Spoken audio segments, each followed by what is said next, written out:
Friends, welcome to self study वाला। कैसे हैं आप लोग? उम्मीद करती हूँ अच्छे होंगे, अच्छे से पढ़ाई कर रहे होंगे और करंट अफेयर्स को डेली पढ़ रहे होंगे। ऐसा नहीं होगा कि आप कंपाइल कर रहे हैं इसे कि एग्जाम में लास्ट मोमेंट में पढ़ लेंगे, क्योंकि आप भी जानते हैं कि एग्जाम में लास्ट मोमेंट में कितना लोड होता है ना।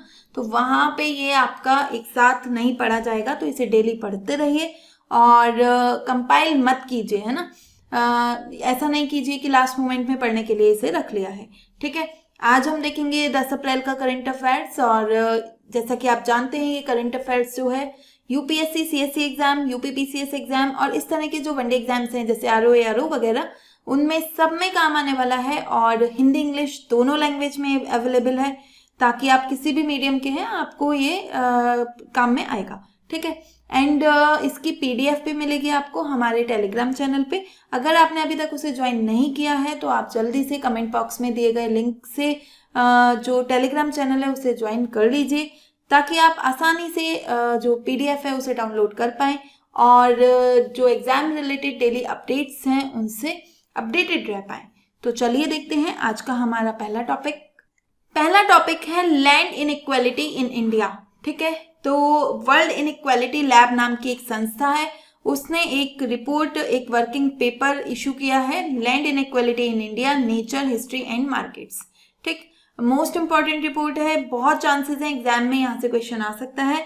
और अगर सीधे सीधे एग्जाम में यहाँ से क्वेश्चन नहीं भी आता है ना, तो मेंस में, ऐसे में आप इसके फैक्ट्स को यूज करके अपने डेटा को क्रेडिबिलिटी प्रोवाइड कर सकते हैं। ठीक है, तो ये रिपोर्ट आई है, इसमें जो हमारी 2011 की socio economic and caste census है उसका डेटा यूज किया है, सामाजिक आर्थिक और जातीय जनगणना जो थी उसका डेटा यूज किया है। लगभग 2.7 लाख गांव को इसमें कवर किया गया है और 65 करोड़ लोगों को इसमें कवर किया गया है। ठीक है, और ये केवल ये बताती है कि भारत में जो ग्रामीण क्षेत्र है, रूरल एरियाज हैं, वहां पे कितनी असमानता है, कितनी इनइक्वालिटी है। तो इसके फैक्ट्स पे जरा गौर कर लेते हैं। सबसे पहला इसने एक शॉकिंग फैक्ट दिया है कि जो टॉप 10% परिवार हैं, जो अमीर 10% परिवार हैं, उनके पास टोटल भूमि का 44% है। ठीक है, 44% वो ओन करते हैं जो टोटल लैंड है, रूरल लैंड। ठीक है, और इसमें भी एक और फैक्ट है कि जो टॉप 1% है, मतलब जो सबसे अमीर 1% लोग हैं गांव के, उनके पास 18% भूमि है। ठीक है, और जो सबसे गरीब 46% लोग हैं, बॉटम पे जो 46% लोग हैं, वो लैंडलेस हैं बेचारे, उनके पास कोई भूमि नहीं है। ठीक है, तो ये फैक्ट्स आपको जहां भी असमानता दिखानी हो ग्रामीण भारत में, ये फैक्ट आप यूज कर सकते हैं। इसी के साथ ये कह रहे हैं कि ऑन एंड एवरेज, है ना, औसतन एक जो सबसे बड़ा परिवार है, जो सबसे अमीर परिवार है किसी गांव का, वो उस गांव की तकरीबन 12.4% भूमि को ओन करता है, उसका स्वामित्व उसके पास है। ठीक है, और इसमें गिनी कोफिशिएंट को यूज करते हुए राज्य स्तर पे भी असमानता बताई गई है। तो एक शॉकिंग फैक्ट और आ रहा है कि जो आप यकीन नहीं मानेंगे कि जो केरला है, केरल, वहां पे सबसे ज्यादा असमानता देखी गई है। ठीक है, तो ये पूछा जा सकता है आपसे। ठीक, तो केरला में सबसे ज्यादा असमानता है ग्रामीण स्तर पे। केरला के बाद आता है बिहार, फिर पंजाब, फिर तमिलनाडु, वेस्ट बंगाल। ठीक है, और वहीं कंपैरेटिवली कर्नाटक और राजस्थान में कम असमानता है। ठीक है, तो आपसे पूछा जाए कि सबसे ज्यादा ग्रामीण भारत में भूमि की असमानता कौन से राज्य में है, तो आंसर आएगा केरल। ठीक है, केरल, बिहार और पंजाब। ठीक है, क्वेश्चन किस तरह का बन सकता है? क्वेश्चन बन सकता है कि इस तरह का, है ना, कि कौन सा फैक्ट इसमें सही है, कौन सबसे अच्छे वर्णन करता है। तो टॉप 1% के पास 1/3 भूमि है, मतलब 33% है, नहीं, है ना। टॉप 1% के पास है लगभग 18%। ठीक है, टॉप 10% के पास 44% है, ये सही है ना। बॉटम 50 के पास जो है 30% लैंड है, ये सही नहीं है। ठीक, क्यों? क्योंकि हमने देखा कि 46% तो लैंडलेस है ना। तो क्या 4% के पास होगी 30% लैंड? नहीं, है ना। तो सी गलत हो गया, डी सही नहीं है। ठीक, तो आंसर क्या बनेगा हमारा? बी। नेक्स्ट क्वेश्चन क्या बन सकता है कि जो वर्ल्ड इनइक्वालिटी लैब की रिपोर्ट है उसके अनुसार भारत में कितने प्रतिशत ग्रामीण परिवार लैंडलेस हैं या भूमिहीन हैं? तो आंसर आएगा 46%। ठीक है, तो 46% परिवारों के पास कोई भूमि नहीं है, वो भूमिहीन परिवार हैं। ठीक, इंपॉर्टेंट फैक्ट है, याद रखिएगा। एक और इम्पॉर्टेंट न्यूज है यहाँ पर कि भारत ने रीन्यूएबल एनर्जी में तीसरा स्थान प्राप्त किया है। ठीक है, तो इरेना एक संस्था है हमारी, अंतरराष्ट्रीय जो नवीकरणीय ऊर्जा है उसकी एजेंसी है, इंटरनेशनल रीन्यूएबल एनर्जी एजेंसी। तो उसकी रिपोर्ट आई है और उसने कहा है, उसकी रिपोर्ट है रीन्यूएबल कैपेसिटी स्टेटिस्टिक्स 2026। तो उसमें कहा है कि इंडिया ब्राजील को पछाड़कर तीसरा सबसे बड़ा देश बन गया है जिसके पास टोटल इंस्टॉल्ड रिन्यूएबल एनर्जी है। ठीक है, तीसरे स्थान पर इसकी रिन्यूएबल एनर्जी कैपेसिटी है। ठीक है, तो अब सवाल उठता है पहले पे कौन है, दूसरे पे कौन है ना। तो पहले पे है चाइना, 2258 गीगावाट की एनर्जी के साथ चाइना इसमें पहले स्थान पे बना हुआ है। दूसरे स्थान पे है यूएसए 467 गीगावाट और भारत आता है तीसरे स्थान पे, 250 गीगावाट के साथ भारत तीसरे स्थान पर है। फिर ब्राजील और फिफ्थ स्थान पे है जर्मनी। ठीक, तो ये ध्यान आपको रखने हैं टॉप 5 देश कौन से हैं। अगर हम भारत के इस सेक्टर की बात करें, एनर्जी सेक्टर की, तो कुछ और फैक्ट्स भी हैं आपके काम में। आपने देखा होगा हम लास्ट 2-3 क्लास में ये रिन्यूएबल का डिस्कस कर ही रहे हैं, है ना। हमने पवन ऊर्जा पे बात की, उससे पहले हमने यूरेनियम में जो वो कल्पक्कम में क्रिटिकलिटी अचीव की है, हमारे जो फास्ट ब्रीडर रिएक्टर है उसने उस पर बात की। तो हम नवीकरणीय ऊर्जा पे और जो नॉन फॉसिल ऊर्जा है उस पर लगातार बात कर रहे हैं।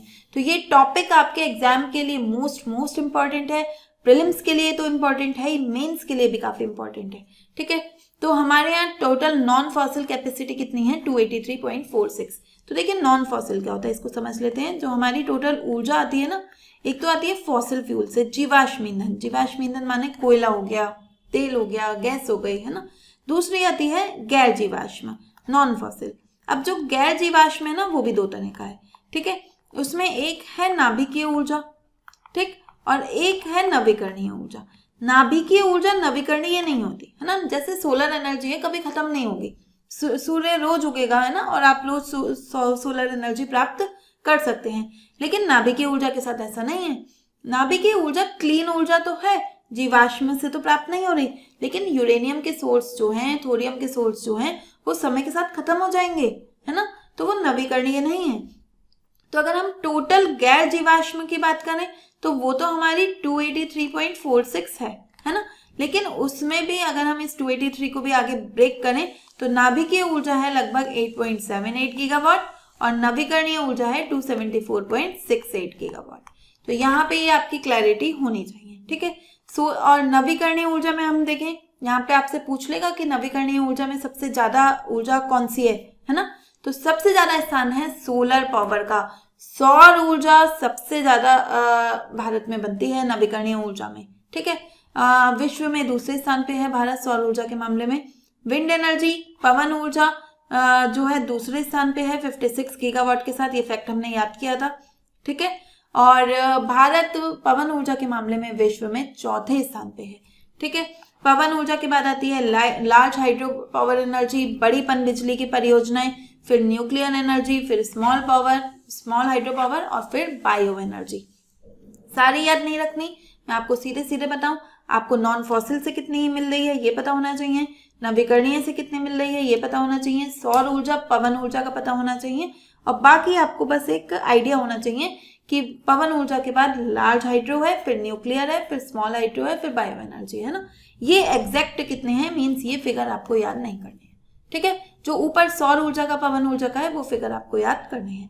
ठीक, इसी के साथ हमने जो है मिनिस्टर ने बताया कि रिन्यूएबल एनर्जी जो मंत्रालय है उसके मंत्री ने बताया कि भारत ने 2025-26 में सबसे ज्यादा एनुअल एडिशन किया है नॉन फॉसिल में, 55 गीगावाट का। ठीक है, तो हम नवीकरणीय की तरफ जा रहे हैं, ये बहुत अच्छी बात है। ठीक है, तो पर्यावरण के लिहाज से एक अच्छी बात है। क्वेश्चन क्या बन सकता है, क्वेश्चन आ सकता है कि रिन्यूएबल कैपेसिटी स्टैटिस्टिक्स 2020 रिपोर्ट के बारे में निम्न कथनों पर विचार करिए। यह इंटरनेशनल एनर्जी एजेंसी द्वारा रिलीज की जाती है, नहीं, किसके द्वारा, इंटरनेशनल रिन्यूएबल एनर्जी, इरेना, है ना, पहले ही बताया था। ठीक, तो ये पहला स्टेटमेंट गलत हो गया। दूसरा है भारत तीसरा सबसे बड़ा नवीकरणीय ऊर्जा मार्केट बन गया है, सही है एकदम, है ना। पहले स्थान पे है चाइना, दूसरे स्थान पे है यूएसए, तीसरे पे है हम भारत, और चौथे पे है ब्राजील। ब्राजील को ही हमने पीछे छोड़ा है। तो दूसरा ऑप्शन एकदम सही है, पहला गलत है। यूएसए सबसे बड़ा मार्केट है, अरे नहीं, चाइना है सबसे बड़ा, है ना। तो तीसरा भी गलत है, आंसर बनेगा 2 only, answer will be C. Next question है कि भारत ने किसको पीछे छोड़ा है, किसको पछाड़ कर हम तीसरे सबसे बड़े अक्षय ऊर्जा बाजार बन गए हैं। तो आंसर बनेगा ब्राजील, ठीक है, ब्राजील को हमने पीछे छोड़ा है। नेक्स्ट टॉपिक भी थोड़ा इंपॉर्टेंट है, काफी चर्चा में है। जो हमारी यूनियन कैबिनेट है उसने पास किया है, नॉट पास किया है, अप्रूव किया है, ठीक है, ड्राफ्ट अमेंडमेंट बिल, ठीक है, मंजूरी दी है। अब ये जो बिल्स हैं ये संसद में रखे जाएंगे। संसद में एक विशेष सत्र बुलाया गया है इन पे चर्चा करने के लिए, ठीक है। तो क्या है ये बिल कह रहे हैं कि भाई जो विमेन रिजर्वेशन एक्ट आया था, नारी शक्ति वंदन अधिनियम 2029 से महिलाओं को लोकसभा में और राज्य विधानसभाओं में, यहाँ ध्यान रखिएगा राज्यसभा नहीं है, ठीक है, लोकसभा और राज्य विधानसभा में आरक्षण प्रदान करता है, ठीक। तो 2029 से इस आरक्षण की बात कही गई है, तो उसको ऑपरेशनलाइज करने के लिए लाया गया है। अब देखो समस्या क्या है, हमने 106वां कॉन्स्टिट्यूशन अमेंडमेंट एक्ट पास किया 2023 में, है ना, नारी शक्ति वंदन अधिनियम लेके आए और उस अधिनियम में लिख दिया कि देखो जो 2029 के लोकसभा चुनाव होंगे ना, उसमें महिलाओं के लिए 33% सीटें क्या रहेंगी, आरक्षित रहेंगी, ठीक है, कोई दिक्कत नहीं है यहाँ तक तो। लेकिन इसके साथ एक और शर्त रख दी इसमें इन्होंने कहा कि 2027 में जो जनगणना होगी ना, उस जनगणना के बाद बनेगा परिसीमन आयोग, डिलिमिटेशन कमीशन, ठीक है। डिलिमिटेशन कमीशन क्या होता है, देखो जो हमारी कॉन्स्टिट्यूएंसीज होती हैं या निर्वाचन क्षेत्र होते हैं, ठीक है। अब देखो एक निर्वाचन क्षेत्र, आपको जैसा कि आप जानते होंगे, पॉलिटी अगर पढ़ी होगी तो, कि निर्वाचन क्षेत्र जो होता है ना, जनसंख्या के आधार पर निश्चित किया जाता है, ठीक है, कि तकरीबन इतनी पॉपुलेशन तो एक निर्वाचन क्षेत्र में होनी चाहिए। अब क्या होगा कि हमने 1976 की जनगणना के आधार पर, 71 की जनगणना के आधार पर जो है निर्वाचन क्षेत्र डिसाइड कर रखे हैं, लेकिन अब जनसंख्या में तो काफी परिवर्तन आ गया। कुछ ऐसे निर्वाचन क्षेत्र होंगे जिनकी जनसंख्या बहुत बढ़ गई होगी, कुछ ऐसे होंगे उनकी बहुत कम हो गई होगी, ठीक। तो हमें क्या करना चाहिए, अब वापस से डिलिमिटेशन करके नए निर्वाचन क्षेत्र बनाने चाहिए। तो इन्होंने कहा कि 2027 की जब जनगणना हो जाएगी ना, तो उसके आधार पर परिसीमन आयोग बनेगा और फिर उसके आधार पे हम क्या करेंगे, आपकी जो कॉन्स्टिट्यूएंसीज हैं उसमें आरक्षण दे देंगे कि ये वाली कॉन्स्टिट्यूएंसी महिला के लिए आरक्षित है ना, ये वाला निर्वाचन क्षेत्र जो है वो महिला सीट के लिए आरक्षित है, ठीक है। ये पूरी प्रक्रिया थी, ठीक है, ये कहा गया था इसका अमेंडमेंट एक्ट में। अब इशू क्या हुआ, इशू ये हुआ कि 1971 के आधार पे अभी है और अब हम कह रहे हैं कि 2027 के आधार पे जनगणना होगी, ठीक है, 2027 की गणना के आधार पे डिलिमिटेशन होगा। तो अब 71 से 27 तक जनसंख्या में बहुत परिवर्तन आ गया है, और किसमें सबसे ज्यादा परिवर्तन आया है, सदन राज्यों की जनसंख्या में। जो उत्तर भारत के राज्य हैं उनकी जनसंख्या में बहुत तेजी से वृद्धि हुई है, वहीं जो दक्षिण भारत के राज्य हैं उनमें भी वृद्धि तो हुई है लेकिन उतनी नहीं हुई जितनी उत्तर भारत के राज्यों की हुई है, ठीक है। तो अब वो कह रहे हैं, अब वो चिंता में है। चिंता क्या है उन्हें कि भाई अब अगर आप जनसंख्या के आधार पर सीटें दोगे तो हमें तो आप कम सीटें दे दोगे, उत्तर भारत के राज्यों को तो ज्यादा सीटें मिलेंगी, जबकि हमने अच्छा काम किया है, हमने तो जनसंख्या को कंट्रोल किया है। उत्तर भारत के राज्यों ने जनसंख्या को कंट्रोल नहीं किया, तो पनिशमेंट तो उन्हें मिलनी चाहिए, है ना। हमने तो अच्छा काम किया है तो हमें पनिशमेंट क्यों मिले। तो अगर 27 की जनगणना होगी, अभी तो जनगणना ही नहीं हुई, 26 में है हम, है ना, अभी स्टार्ट हुई है, तो 27 में जाके जनगणना होगी, फिर डिलिमिटेशन कमीशन बनेगा, ठीक है। फिर उसके बाद जब डिलिमिटेशन कमीशन की रिपोर्ट आएगी ना, तो उस पर विवाद होने के चांसेस हैं, ठीक। विवाद क्यों होगा, साउथ के राज्य मानेंगे नहीं, ठीक है, क्योंकि उसमें क्या होगा, जनसंख्या का बहुत ज्यादा परिवर्तन देखने को मिलेगा। तो अब सरकार ने क्या करा, मध्य मार्ग अपनाया। सरकार ने कहा भाई देखो 2027 को रहने देते हैं, 2011 की जनगणना के आधार पर डिलिमिटेशन करा लेंगे, है ना, जो परिसीमन होना है 2011 की जनगणना के आधार पर करा लो। इससे क्या होगा, जो 2027 तक और जनसंख्या रिफ्लेक्ट होनी थी वो होने से बच जाएगी, है ना। और थोड़ा कम विरोध हमें देखने को मिल सकता है। और सबसे बड़ी बात, हमें टाइम मिल जाएगा। अगर कोई ऐसा विरोध होता भी है तो उसे कैसे सॉर्ट करेंगे उसका टाइम मिल जाएगा। लेकिन अगर हम 27 के बाद परिसीमन बनाएं तो 29 तक ऐसा सब पूरा फाइनलाइज हो पाएगा या नहीं, ऐसा जरूरी नहीं है। लेकिन अब अगर हम 11 के आधार पर परिसीमन आयोग बना दें, ठीक है, जो 11 के आधार पर परिसीमन करेगा, तो क्या होगा, 2029 तक हम महिला आरक्षण को लागू करा ही लेंगे। तो इसके लिए सरकार ने ये प्रस्ताव रखा है, कैबिनेट ने उस प्रस्ताव को मंजूरी दे दी है। अब क्या होगा, अब जाएगा ये बिल संसद में दोनों सदनों पे चर्चा होगी, और अगर वहां से ये बिल पास हो जाता है तो क्या होगा, महिला आरक्षण में 2027 के आधार पर डिलिमिटेशन ना होकर 2011 की जनसंख्या के आधार पर डिलिमिटेशन होगा। इसी के साथ एक और बिल रखा गया है, उसमें कहा गया है कि जो लोकसभा की सीटें हैं ना उन्हें बढ़ाओ, 543 से बढ़ा के 816 कर दो। ठीक है, तो देखो हमने तकरीबन 273 सीटें बढ़ाई हैं और इतनी ही सीटें हमें महिलाओं के लिए आरक्षित रखनी है। ये 2/3 होगा, है ना, सॉरी 1/3। ठीक है, तो 50% सीटें हमने बढ़ाई हैं, 543 से बढ़ा के 816 कर दी हैं, और इन 816 सीटों में 273 सीटें महिलाओं के लिए आरक्षित रहेंगी। ठीक है, इसमें वर्टिकल कोटा भी लगेगा, वर्टिकल रिजर्वेशन भी लगेगा। मींस इनमें से भी जितनी सीटें SC/ST की महिलाओं के लिए आरक्षित रहती हैं, तो ये 273 में SC/ST की महिलाओं के लिए भी आरक्षित रहेंगी। ठीक है, तो यहाँ पे ये न्यूज़ थी। अभी तो ये अब संसद में विशेष सत्र बुलाया है राष्ट्रपति ने, तो अब उस पर चर्चा होगी, देखते हैं, हम इस पे हम बात करते रहेंगे अगले कुछ समय में। ठीक है, क्वेश्चन क्या आ सकता है, क्वेश्चन आएगा भाई लोकसभा की सीटें कितनी सीटें रिजर्व करने की बात कही गई है, तो 273 सीटें। ठीक है, डिलिमिटेशन के बारे में निम्न कथनों पर विचार करो कि डिलिमिटेशन का अर्थ है redrawing boundaries of electoral constituencies, चुनावी निर्वाचन क्षेत्रों की सीमाओं का पुनर्निर्धारण करना। तो सही है, एकदम पुनर्निर्धारण किया जाएगा। ठीक है, फिर है ये इलेक्शन कमीशन के द्वारा की जाती है, नहीं, इसके लिए अलग से डिलिमिटेशन कमीशन बनाया जाएगा, परिसीमन आयोग। ठीक है, अगर आप मुझे बता सकते हैं, अच्छे से पढ़ाई कर रहे हैं, तो बताइए संविधान का कौन सा अनुच्छेद है डिलिमिटेशन कमीशन बनाने की बात करता है। ठीक है, कमेंट बॉक्स में बताइए कौन सा अनुच्छेद ऐसा है जो डिलिमिटेशन कमीशन बनाने की बात करता है। और अगर आपको नहीं पता है कि कौन सा करता है, तो अभी जाइए, जाके देखिए, चेक कीजिए कि कौन सा ऐसा आर्टिकल है जो डिलिमिटेशन कमीशन को बनाने की बात करता है। एग्जाम के लिए मोस्ट इंपॉर्टेंट फैक्ट है। ठीक है, मैं यहाँ पे बता सकती हूँ लेकिन बताने नहीं वाली, क्योंकि कुछ मेहनत आपको खुद भी करनी चाहिए। ये एक इंपॉर्टेंट फैक्ट है, आपको पता होना चाहिए पहली बात तो। ठीक है, नहीं पता है तो जल्दी से जाकर मोहित सर के वीडियो देख लीजिए। ठीक है, पॉलिटी के पूरे वीडियो पढ़े हैं। अगर आपको लग रहा है कि आपकी पॉलिटी पे पकड़ कम है, कमजोर है, तो आप जाके वो वीडियोस देख सकते हैं। ठीक है, यूट्यूब पे हैं, फ्री में अवेलेबल हैं। तो और नहीं तो सिंपल डिलिमिटेशन चेक कर लो अभी तो। ठीक है, तो यहाँ पर सेंसस डेटा पे बेस्ड होता है तीसरा स्टेटमेंट, तो सही है। दूसरा गलत है, पहला सही है, तीसरा सही है। आंसर बनेगा A 1 and 3 only. Next topic है हमारा एक्सरसाइज साइक्लोन 4। ठीक है, एक युद्धाभ्यास है साइक्लोन 4, द्विपक्षीय सैन्य युद्धाभ्यास है। ठीक है, बायलैटरल मिलिट्री एंगेजमेंट है, किस किस के बीच में है, तो भारत और इजिप्ट की मिलिट्री के बीच में। ठीक है, भारतीय सेना और इजिप्ट की सेना, जो मिस्र है उसकी सेना इसमें भाग ले रही है।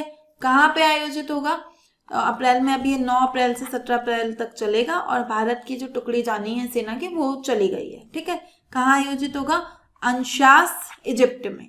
ठीक है, अंशास का नाम याद रखना है। अब जैसे आ जाएगा है ना कि हाल ही में चर्चा में रहा अंशास कहाँ पे है, तो इजिप्ट में है। ठीक है, आपको लगता होगा कि यूपीएससी में या यूपीपीसीएस में क्वेश्चन कहीं से भी आ जाते हैं। एक्चुअल में वो कहीं से नहीं आते, है ना। वो चीजें चर्चा में रही होती हैं, वहीं से क्वेश्चन आएगा। ठीक है, वो सारे कोई सा भी शहर उठा के नहीं पूछ लेगा कि कहाँ पे है। ठीक है, वो शहर कहीं ना कहीं चर्चा में होगा। अगर उसने पूछा है तो डेफिनेटली वो कहीं चर्चा में है, नहीं तो वो नहीं पूछता। ठीक है, कौन पार्टिसिपेट कर रहा है, तो हमारी जो स्पेशल फोर्सेस हैं इंडियन आर्मी की और इजिप्टियन आर्मी की, वो सब इसमें पार्टिसिपेट करेंगी। अभ्यास का क्या उद्देश्य है कि ज्वाइंट मिशन प्लानिंग कैपेबिलिटीज को बढ़ाना, कि अगर ऐसा कोई ज्वाइंट मिशन चलाना है तो उसकी प्लानिंग कैसे करनी है। इंटरऑपरेबिलिटी को इम्प्रूव करना है। इंटरऑपरेबिलिटी मतलब आप हमारी चीज़ें यूज़ कर पाओ और हम आपकी चीज़ें। अब जब समन्वय करेंगे, साथ में अभ्यास करेंगे, अगर कोई रियल का थ्रेट है तो साथ में मिलकर उससे लड़ेंगे भी, है ना। तो हमें एक दूसरे की सिस्टम के बारे में कुछ कुछ तो पता होना चाहिए ना। तो इंटरऑपरेबिलिटी और exchange of best practices in special operation. हम उनसे कहेंगे भाई अगर तुम्हें कोई अच्छी चीज़ आती है स्पेशल ऑपरेशंस के दौरान करने की तो हमें सिखा दो, हमें जो जो आती हैं वो हम तुम्हें सिखा देंगे, ठीक है। तो ये इसके उद्देश्य हैं, इंपॉर्टेंट है। क्वेश्चन क्या बन सकता है, साइक्लोन 4 कौन से देश से संबंधित है, तो इजिप्ट से, ठीक है। तो आंसर बनेगा बी, इजिप्ट। एक और एक्सरसाइज चर्चा में है, एक्सरसाइज ब्रह्मास्त्र। ब्रह्मास्त्र क्यों चर्चा में है, ये इंडियन आर्मी की एक्सरसाइज है और उसकी एरियल कॉम्बैट कैपेबिलिटीज के लिए। अब थोड़ा अजीब लग रहा होगा सुनने में, है ना, कि भारतीय सेना की हवाई युद्ध क्षमताएं, यहां ध्यान रखना एयरफोर्स की एक्सरसाइज नहीं है, ठीक है। अगर हमें हवाई युद्ध क्षमताएं देखनी है तो हमें तो कौन सी सेना को अभ्यास करना चाहिए, एयरफोर्स को करना चाहिए ना। लेकिन ये अभ्यास किसका है, इंडियन आर्मी का, भारतीय सेना का अभ्यास है, ठीक है। कहाँ पे होगा, राजस्थान में पोखरण फील्ड फायरिंग रेंज है, वहां पे युद्ध अभ्यास हो रहा है। और इसमें Apache helicopter AH-64E Apache attack helicopter, उसका डेमोन्स्ट्रेशन किया गया, उसको दिखाया गया है, ठीक है, उसका प्रदर्शन किया गया है, ठीक है। तो इसे कब हमने कमीशन किया था इंडियन आर्मी में, 2025 में ये शामिल हुआ था इंडियन आर्मी में। ऐसा देखो बहुत कम बार होता है कि हम इंडियन आर्मी को हवाई क्षमताएं दे रहे हैं, है ना, जो उसका फील्ड नहीं है, वो तो एयरफोर्स का फील्ड है ना। लेकिन अब क्या है, अब इसे भी इंडियन आर्मी को भी हवाई हमले की क्षमताओं से जो है लेस किया गया है, ठीक है। तो इसमें इसका प्रदर्शन क्यों किया गया, यह दिखाने के लिए कि देखो पहले क्या होता था कि भारत में जो अटैक हेलीकॉप्टर हैं वो केवल वायुसेना के पास होते थे, है ना, और उनके द्वारा ही संचालित होंगे।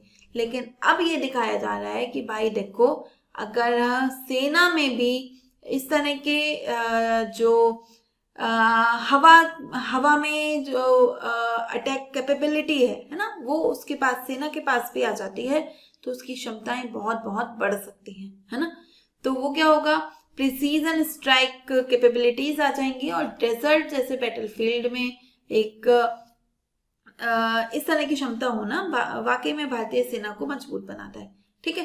तो यहाँ पे जो अटैक हेलीकॉप्टर है अपाचे, उसको कहा जा रहा है टैंक इन द एयर, है ना, कि जैसे टैंक होते हैं ना सेना के पास, तो अब एयर में भी उसके पास टैंक है ना, अपाचे हेलीकॉप्टर है, ठीक है।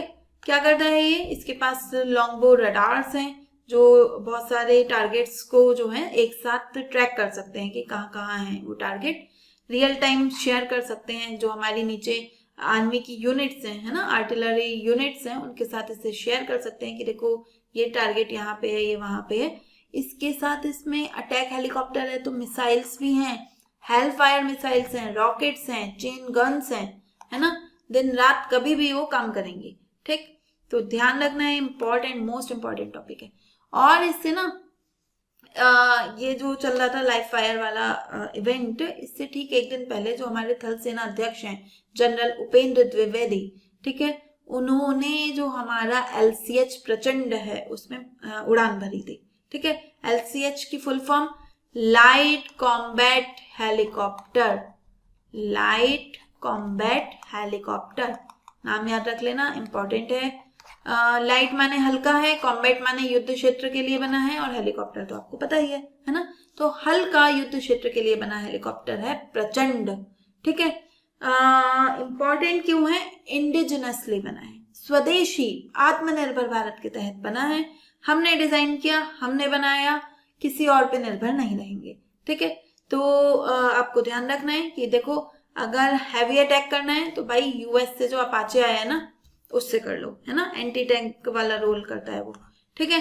और अगर हाई एल्टीट्यूड पे ऑपरेशन करना है ना, बहुत ऊंचाई पे जाना है और वहां पे ऑपरेशन करना है, तो भाई अपना प्रचंड ले जाओ।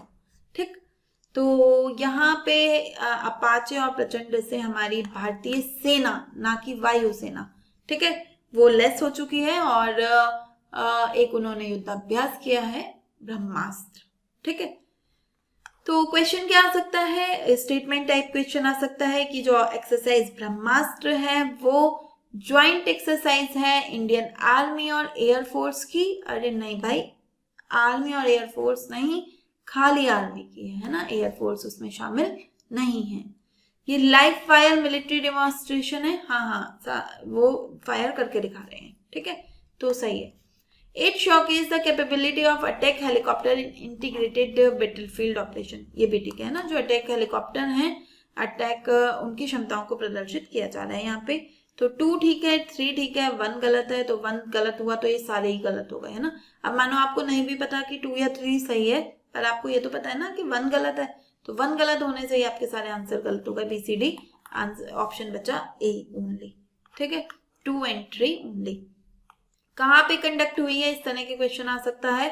Pokhran Rajasthan, Pokhran field firing range Rajasthan में ये आयोजित हुआ है।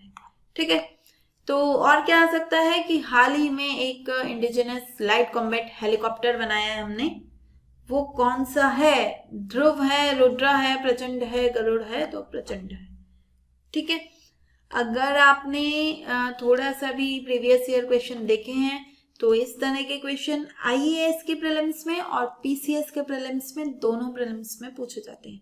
ठीक है, कि कोई एक नाम दे देगा, पूछ लेगा ये क्या है, या फिर कुछ वो दे देगा कि हाल ही में ये चर्चा में रहा, उसका नाम क्या है। ठीक है, तो उस पर मैंने इसे बनाया है, इंपॉर्टेंट क्वेश्चन है।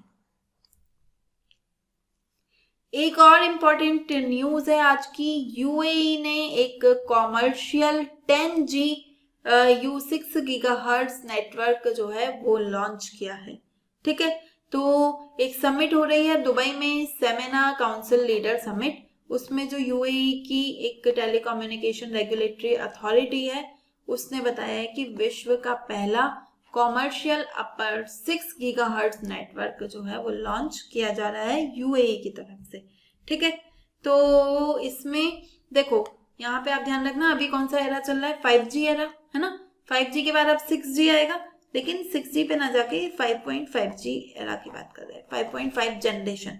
ठीक है, तो ये इसे हम 5G का एडवांस्ड एरा भी कह सकते हैं। ठीक, और इसको लॉन्च करके वो एक 10 गीगा इंटेलिजेंट नेशन बन रहा है। ठीक है, तो आपसे क्या पूछा जा सकता है, इसका बैंड स्पेक्ट्रम कितना है, बैंड स्पेक्ट्रम कितना है इस जो हमारा ये है 10G U6 गीगाहर्ट्ज नेटवर्क, इसका बैंड स्पेक्ट्रम है 6425 से 7125 मेगाहर्ट्ज का।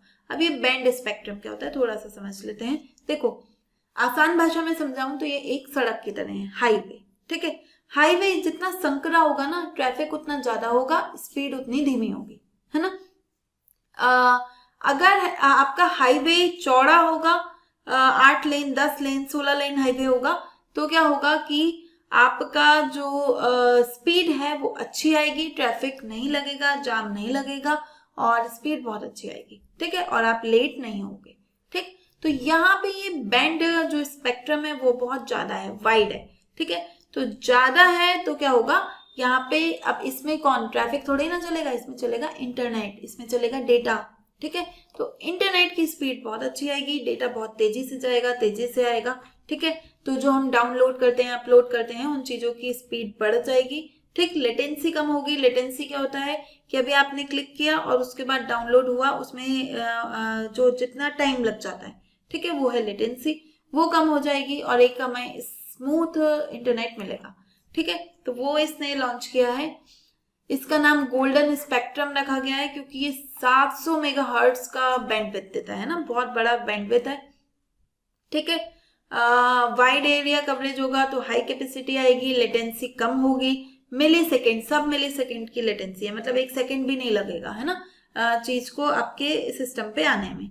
ठीक, तो यहाँ पे रियल टाइम AI और जो रोबोटिक्स है उन सेक्टर्स के लिए बहुत क्रूशियल माना जा रहा है। तो देखो, अब हम 5G से 5.5G पे जा रहे हैं ना, तो ये जो 5G वाला सिस्टम है ना अभी जो चल रहा है वो ह्यूमन फ्रेंडली है, ह्यूमन सेंट्रिक है, हमें ध्यान में रख के बनाया गया है। लेकिन ये जो 5.5G वाला एडवांस 5G जिसे कहा जा रहा है, ये सिस्टम जो है यूएई में जो विकसित हुआ है ये एआई सेंट्रिक है ना। ये जो एआई रिलेटेड जो इंडस्ट्रीज हैं, स्टार्टअप्स हैं या फिर रिसर्च हो रही हैं उसमें हेल्प करने वाला है। ठीक है, तो इम्पॉर्टेंट है आपके लिए एक स्टेटमेंट टाइप का क्वेश्चन देखते हैं। पहला स्टेटमेंट है कि ये ट्रांजिशन दिखाता है 5G से 6G पे। मैंने आपको बताया 6G पे नहीं गए हैं, किस पे गए हैं, 5.5 जनरेशन पे। ठीक है, ऊपर जो एक G है ना वो गीगाहर्ट्ज को दिखा रहा है, जहाँ पे GHz है वो गीगाहर्ट्ज है, और ये वाला जो G है ये जनरेशन को दिखा रहा है। ठीक है, तो 5th जनरेशन से 6th पे जा रहे हैं, नहीं, हम 5th जनरेशन से एडवांस 5th जनरेशन पे जा रहे हैं। ठीक है, 5 से 5.5 पे, तो ये गलत हो गया। ठीक है, ये बता रहा है ये commercial roll out of 5G advance को दिखा रहा है, तो सही है ना, 2 सही है। सेमिना काउंसिल लीडर समिट में दिखाया गया, ये भी सही है, दुबई में आयोजित हुई है ये समिट, यहां से भी क्वेश्चन आ सकता है। ठीक है, तो आंसर बनेगा 2 and 3 only, answer will B A. Next topic है, नेक्स्ट क्वेश्चन है, वर्ल्ड का पहला कॉमर्शियल अपर 6 गीगाहर्ट्ज का नेटवर्क किस कंट्री ने लॉन्च किया है, तो यूएई ने, आंसर आएगा सी। नेक्स्ट टॉपिक है हमारा, इंपॉर्टेंट टॉपिक है कि उत्तराखंड हाईकोर्ट ने ओक ट्री जो गिराए जा रहे थे मसूरी में, बांज के पेड़ या ओक ट्री कहा जाता है उन्हें, उन पर रोक लगा दी है ना, अब इन पेड़ों की कटाई नहीं की जाएगी। ठीक है, तो उत्तराखंड हाईकोर्ट में इस पे रोक लगाई गई है। ठीक, क्यों लगाई गई है, एक PIL फाइल हुई थी, किसके द्वारा, प्रवेश सिंह राणा के द्वारा। ठीक है, उन्होंने आरोप लगाया कि जो मसूरी की नगर पालिका परिषद है उसने वन विभाग की अनुमति नहीं ली और सड़कों के चौड़ीकरण, उद्योगों के लिए, खेलों के मैदान के लिए वो क्या कर रही है, पेड़ों को काट रही है। ठीक है, इसके बाद कोर्ट ने संज्ञान लिया और कहा कि ठीक है, आपने नो ऑब्जेक्शन सर्टिफिकेट नहीं लिया है और ऐसे आप पेड़ों को नहीं काट सकते और उस पर रोक लगा दी। ठीक, न्यूज हमारे काम की नहीं है, काम का है ओक ट्री, है ना। ये जो बांज के पेड़ हैं ये कौन से जीनस, कौन से वंश के हैं, तो क्वेर्कस वंश और फेगेसी जो इनका परिवार है। ठीक है, कहाँ पे मिलते हैं ये, 800 मीटर से 3000 मीटर की ऊंचाई पर ये पेड़ हमें मिलते हैं। जो उत्तराखंड में इनकी स्पेशीज है जैसे बांज, मोरू, खरसू, रियांज, है ना, ये सब इनके नाम है। ठीक है, और इकोसिस्टम सर्विसेज के लिए जाने जाते हैं, पारिस्थितिकी सेवाएं देते हैं, जैसे इसे मदर ऑफ वाटर कहा जाता है। ठीक है, जल की माता, क्योंकि ये जो ग्राउंड वाटर रिचार्ज है ना वो करते हैं। ठीक है, तो इसकी जो जड़ें हैं, इसकी जो रूट्स हैं वो ग्राउंड वाटर रिचार्ज में मदद करती है, और जो झरने होते हैं, धाराएं होती हैं, क्योंकि जब ग्राउंड वाटर में पानी आ गया तभी तो झरने बहेंगे अच्छे से, है ना, तो उसको सस्टेन करती है। ठीक है, फिर आता है सॉइल स्टेबिलिटी, मृदा की स्थिरता। ठीक, अब जो जड़ें हैं डीप रूटेड हैं, जमीन में भीतर तक जाएंगी तो मिट्टी के कटान को रोकेंगी, है ना, बांधे रखेंगी मिट्टी को। ठीक, तो लैंडस्लाइड जैसी जो घटनाएं हैं उसको रोकने में, भूस्खलन को रोकने में मदद करती है। इसके साथ ये बायोडाइवर्सिटी हब है। ठीक है, एपिफाइट्स को जैसे लाइकेन्स हैं, मॉसेस हैं, उसको सपोर्ट करता है, और हमारी लोकल जो लाइवलीहुड है उसको बढ़ावा देता है। ठीक है, आजीविका को बढ़ावा देता है।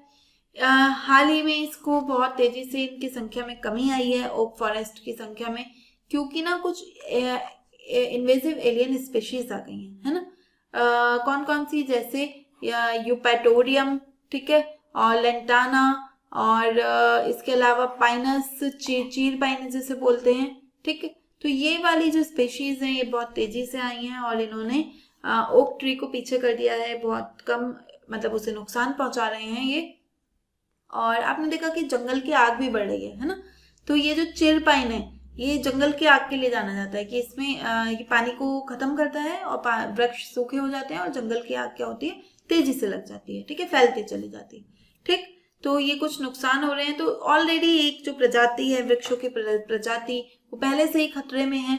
ठीक है, इन्वेजिव एलियन स्पेशीज की वजह से खतरे में है, और ऊपर से जो है वहां का मसूरी का नगर निगम वो सॉरी नगर पालिका परिषद वो क्या कर रही है, उन्हें और काटने पे तुली है। तो न्यायपालिका ने कहा भाई ऐसा नहीं चलेगा, इस पे लगा दी है रोक।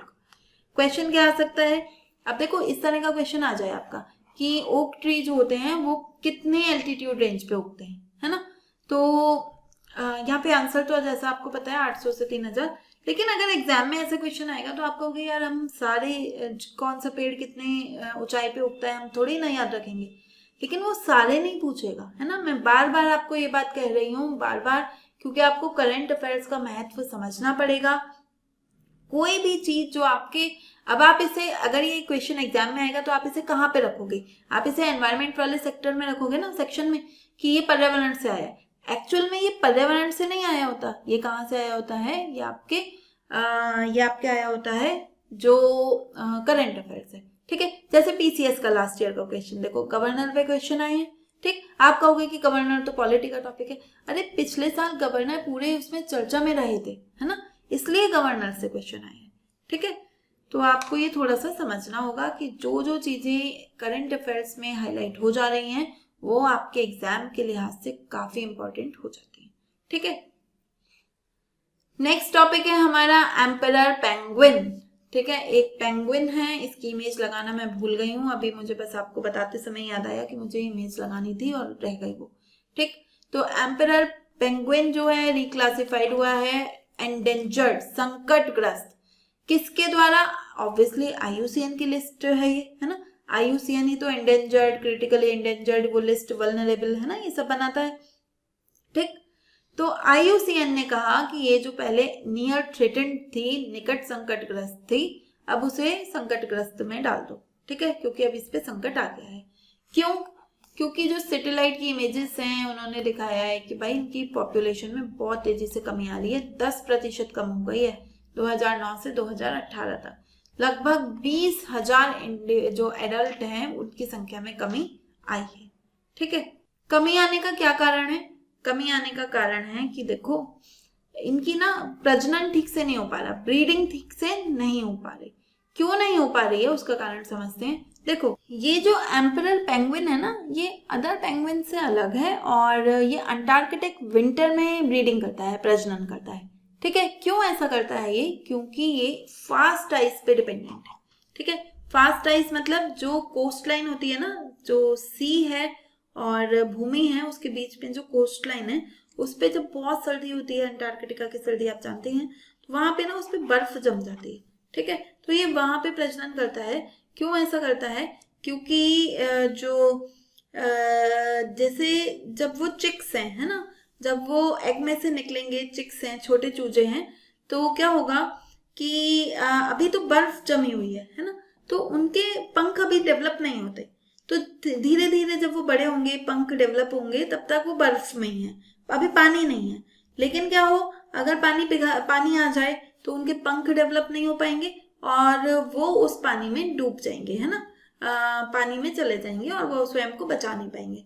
तो ये इसकी विशेषता है कि ये इस केवल सर्दियों में, अंटार्कटिका की सर्दियों में ही प्रजनन करता है। अब समस्या क्या हो रही है, ग्लोबल वार्मिंग, ठीक है। अब इसको पता है कि ये सर्दियां जो बर्फ है इस समय से पिघलनी शुरू होती है, लेकिन ग्लोबल वार्मिंग की वजह से वो बर्फ जो है अक्टूबर नवंबर के महीने में पिघलनी शुरू हो गई, ठीक। जो आगे मार्च अप्रैल में हुआ करती थी वो अब अक्टूबर नवंबर में होने लगी अंटार्कटिका में। तो उसकी वजह से क्या हुआ, जो बहुत सारे चूजे थे, जो बहुत सारे चिक्स थे, वो उनके पंखों का विकास नहीं हो पाया जब तक, ठीक है। और इसे हम कहा जाता है, और वो डूब गए, है ना, हाइपोथर्मिया की वजह से। तो या तो वो डूब जाते हैं या हाइपोथर्मिया गर्मी की वजह से मर जाते हैं, ठीक है। तो ये आपको ध्यान रखना है। हमारे काम का क्या है, एम्परर पेंगुइन, ठीक है, पेंगुइन की प्रजाति है, इसे एक सेंटिनल स्पेशीज भी कहा जाता है। सेंटिनल स्पेशीज क्या होती हैं, देखिए कुछ प्रजातियां ऐसी होती हैं जिन्हें जो आसपास के खतरे हैं ना उनका आभास हो जाता है, ठीक है। तो जो भी खतरे हैं वो मनुष्य उन्हें नहीं पहचान पाता, लेकिन वो प्रजातियां पहचान पाती हैं, उन्हें कहा जाता है सेंटिनल स्पेशीज। तो ये इकोसिस्टम या आसपास का जो वातावरण है, पर्यावरण है, उसकी हेल्थ को बताते हैं, ठीक। तो इनके कम होने से क्या होगा, पूरी की पूरी जो फूड वेब है साउथ सदर्न ओशन की, अंटार्कटिका की, ठीक है, वो पूरी इफेक्ट हो जाएगी, स्पेशली एंटार्कटिका क्रिल। ठीक है, और बहुत ही मतलब एक चिंता का विषय है ये। ठीक, क्वेश्चन क्या आ सकता है? क्वेश्चन आ सकता है कि फास्ट आइस से क्या तात्पर्य है, जो एम्परर पेंगुइन के लिए जरूरी है। ठीक, तो जो विंटर में बनती है, हाँ, लेकिन ये वो नहीं है ना, ice attach to coast line और सी बेड। ठीक है, जो तट रेखा या समुद्र तल से जुड़ी है उसे कहा जाता है फास्ट आइस। और क्या क्वेश्चन बन सकता है? और क्वेश्चन बन सकता है कि एम्परर पेंगुइन यूनिक है अदर पेंगुइन से, है ना? क्यों अद्वितीय है? क्योंकि ये ट्रॉपिकल रीजन में रहता है? नहीं, ये अंटार्कटिका की विंटर में ब्रीडिंग करता है, हाँ, है ना, गर्मी के मौसम में नहीं, बहुत कड़कती ठंड जब होगी तब ये ब्रीडिंग करे। नेक्स्ट है ग्रेटर आगरा टाउनशिप। यूपी के जो चीफ मिनिस्टर हैं योगी आदित्यनाथ जी, उन्होंने अनाउंस किया है रिसेंटली कि जो ग्रेटर आगरा है वो बनने जा रहा है सेकंड नोएडा। ठीक है, ये हमारे देश का दूसरा नोएडा बनने जा रहा है, हमारे प्रदेश का दूसरा नोएडा बनने जा रहा है। क्यों क्यों बनने जा रहा है उसे देखते हैं अभी। इसके लिए 6,466 करोड़ का इन्होंने बजट रखा है। ठीक है, और कहा है कि जो हमारी एक मतलब आगरा की एक पहचान हुआ करती है ताजमहल। ठीक है, तो ताजमहल तो ठीक है रही ही, लेकिन अब हम इसे क्या करेंगे, कल्चरल हेरिटेज के साथ साथ एक मॉडर्न इंडस्ट्रियल हब बनाएंगे, इकोनॉमिक पावर हाउस बनाएंगे। ठीक है, जो एक मॉडर्न इंफ्रास्ट्रक्चर पे बेस्ड होगा। ठीक है, मॉडर्न इंफ्रास्ट्रक्चर मतलब वहाँ मेट्रो होंगी, वहाँ पे एयरपोर्ट होगा, वहाँ पे हवाई जहाज आएंगे सीधे। ठीक है, तो ऐसी चीजें की जाएंगी। इन्वेस्टमेंट बता दिया आपको। एरिया लगभग 449.65 हेक्टेयर में रहेगा ये। ठीक है, कनेक्टिविटी इसकी होगी लखनऊ आगरा एक्सप्रेसवे, यमुना एक्सप्रेसवे से कनेक्टिविटी होगी। इसको रेरा ने भी अप्रूव कर दिया है, ये सारे काम के नहीं है आपके। ठीक है, इसमें जो कॉलोनी बनाई जाएगी ना, जो अर्बन प्लानिंग में जो कॉलोनी बनाई जाएगी पूरी टाउनशिप में, वो 10 सेक्टर में डिवाइड होगी और उस 10 सेक्टर के नाम ना गंगा नदियों के नाम पे रखे जाएंगे, जैसे गंगापुरम, यमुनापुरम, है ना, इस तरह से। ठीक है, और तो इसका उद्देश्य क्या है कि जो अभी टूरिज्म इकोनॉमी है हमारी, उसको एक वाइब्रेंट इकोनॉमिक हब में ट्रांसलेट करना। ठीक है, इसी के साथ आगरा मेट्रो, सिविल टर्मिनल, ये सब भी शुरू कर दिया जाएगा। ठीक है, तो मतलब हमारा जो एक एरिया जो केवल किस लिए जाना जाता था, टूरिज्म एक्टिविटी के लिए, ताजमहल के नाम से, अब उसे एक इंडस्ट्रियल इकोनॉमिक प्लेस भी बनाया जाएगा। ठीक, तो क्वेश्चन क्या बन सकता है? क्वेश्चन है कि आगरा के संदर्भ में उसे सेकंड नोएडा कहना क्या उसकी अच्छे से व्याख्या कर रहा है। तो इसमें आईटी पार्क का डेवलपमेंट किया जाएगा आगरा में, ऐसा मतलब आईटी पार्क का भी किया जाएगा, लेकिन खाली इनका किया जाएगा ऐसा नहीं है ना, ओनली की वजह से गलत हो गया है। इसमें नोएडा की जो अर्बन इंडस्ट्रियल इकोसिस्टम है, प्लान्ड अर्बन इंडस्ट्रियल इकोसिस्टम, उसको रिप्लिकेट किया जाएगा, उसको अपनाया जाएगा, तो ये सही है। ठीक है, रेसिडेंशियल टाउनशिप होगी खाली, तो हाँ रेसिडेंशियल भी होगी लेकिन प्योरली नहीं होगी, है ना, इंडस्ट्रियल भी उसमें चीजें होंगी और बाकी इंफ्रास्ट्रक्चर भी डेवलप होगा। ठीक है, तो सी भी गलत है। फिर है इसको आगरा को एक स्पेशल इकोनॉमिक जोन में बनाया जाएगा, तो ऐसा भी कोई इरादा नहीं है। ठीक है, तो आंसर बनेगा बी। लास्ट टॉपिक है आज का हमारा कि जो एक पलक और मुकेश की जोड़ी है, उन्होंने ISSF वर्ल्ड कप में जो है गोल्ड जीता है और एक वर्ल्ड रिकॉर्ड बनाया है। ठीक है, तो अब ये क्या इशू है ये समझते हैं। पलक गुलिया का नाम याद रखना है, मुकेश नेलावली का नाम याद रखना है, और इन्होंने 10 मीटर एयर पिस्टल की मिक्स्ड टीम में गोल्ड मेडल जीता है। ठीक है, कहाँ पर जीता है इन्होंने? जो ISSF का वर्ल्ड कप हो रहा है ग्रेनाडा स्पेन में, ठीक है, उसमें इन्होंने इस वर्ल्ड कप को जीता है। ठीक, आपसे सीधा क्वेश्चन पूछ लिया जाएगा कि ये नाम दे देंगे कि ये जो पलक गुलिया हैं किस खेल से संबंधित है। ठीक, तो आपको ध्यान रखना है शूटिंग से संबंधित है, निशानेबाजी से संबंधित है, और निशानेबाजी के वर्ल्ड कप में इन्होंने क्या जीता है? गोल्ड जीता है। ठीक है, और ना केवल जीता है ना, बल्कि इन्होंने वर्ल्ड रिकॉर्ड को भी तोड़ा है। पहले जो इंडिया का स्कोर रहा है इसमें 487.7 का स्कोर रहा फाइनल में। इससे पहले जो रिकॉर्ड था वो 481.3 का था। ठीक, उज्बेकिस्तान के पास था, तो उस रिकॉर्ड को तोड़ा है इन्होंने। कंपटीशन में किसको हराया है, तो चाइना के पेयर को हराया है, याओ क्विंसन और ह्यू काई। ठीक है, इनको हराया है इन्होंने। और मुकेश ने ये स्कोर किया है 244.7, पलक ने 243 स्कोर किया है। एंड यहाँ पर आपको ध्यान रखना है कि पहले से भी इन्होंने घरेलू गेम्स में भी इन्होंने बहुत मेडल जीते हैं, जैसे कि इंडिविजुअल गोल्ड जीता है, टीम में सिल्वर जीता है। कहाँ पर, 2023 के एशियन गेम्स में जो वांगझोउ में हुए थे। ठीक है, पेरिस ओलंपिक में भी खेली हैं ये। मुकेश नलावली को बात करें तो आंध्र प्रदेश के रहने वाले हैं, और जूनियर वर्ल्ड चैंपियनशिप में भी इन्होंने, और एशियन जूनियर चैंपियनशिप में भी ये जीत चुके हैं। ठीक है, खेल चुके हैं। ठीक, तो आपको ध्यान रखना है, निशानेबाज हैं। कहाँ पे हो रही है ISSF वर्ल्ड कप की प्रतियोगिता, तो स्पेन में हो रही है, ग्रैंडे स्पेन। ठीक है, पलक गुलिया किससे संबंधित हैं, तो बताया शूटिंग, निशानेबाजी।